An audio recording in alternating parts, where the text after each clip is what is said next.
Hello friends, welcome to Akhi aromas. ఇవాల్టి మన కిచెన్లో మనం చేసుకోబోయే రెసిపీ ఏంటంటే క్యాప్సికమ్ టమాటా మసాలా కర్రీ అండి.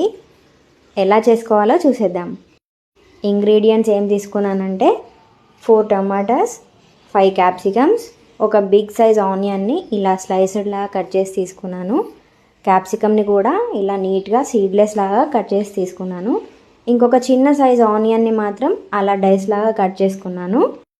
ముందుగా స్టవ్ వెలిగించి 1 టేబుల్ స్పూన్ ఆయిల్ యాడ్ చేసి వేడెక్కిన తర్వాత క్యాప్సికమ్ ముక్కలని మీడియం ఫ్లేమ్లో పెట్టి లైట్గా కుక్ చేసుకోండి. అలాగే ఆనియన్స్ కూడా వేసి కుక్ చేయండి. ఇలా నెమ్మదిగా పైకి కిందికి అంటూ అవి నీట్గా ఫ్రై అయ్యేలాగా కుక్ చేసుకోండి. ఈ క్యాప్సికమ్ కర్రీ రైస్లో కానీ చపాతీలో కానీ చేసుకొని తింటే సైడ్ డిష్ లాగా ఎంతో టేస్టీగా ఉంటుందండి. సో మెల్లిగా కుక్ అయిన తర్వాత ఈ క్యాప్సికమ్ ముక్కలని అలాగే ఆనియన్స్ని ఒక సైడ్ బౌల్లో తీసుకొని పెట్టుకుందాము.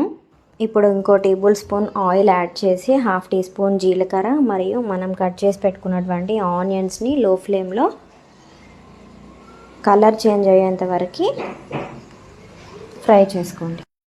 ఆనియన్స్ అయితే ఫ్రై అయిపోయినాయి. ఇప్పుడు మనం కట్ చేసి పెట్టుకున్నటువంటి టొమాటోస్ని కూడా యాడ్ చేసి కుక్ చేసుకుందాం.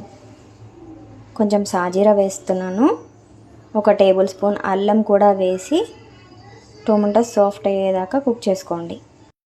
ఇప్పుడు 1 టేబుల్ స్పూన్ ధనియా పౌడర్ని, 1 టేబుల్ స్పూన్ కారం, అలాగే 1/2 టేబుల్ స్పూన్ వరకు పసుపుని యాడ్ చేసి 3 టేబుల్ స్పూన్స్ వరకు కర్డ్ని యాడ్ చేసి బాగా కలుపుకుంటున్నాను.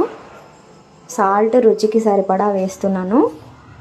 మీడియం ఫ్లేమ్లో పెట్టి ఒక 5 to 10 మినిట్స్ వరకు లో ఫ్లేమ్లో కుక్ చేసుకుందాం. ఆ తర్వాత క్యాప్సికమ్ ఇంకా ఆనియన్ ఫ్రై చేసి పెట్టుకున్నాం కదా, అవి యాడ్ చేసి 1/2 కప్పు వాటర్ని యాడ్ చేస్తున్నానండి. మంటని లో ఫ్లేమ్లో పెట్టి ఇప్పుడు ఒక 5 to 20 మినిట్స్ వరకు కుక్ చేసుకోండి.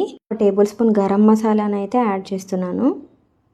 కొంచెం కొత్తిమీర తరుగును కూడా లాస్ట్లో యాడ్ చేశాను గార్నిష్ కోసం.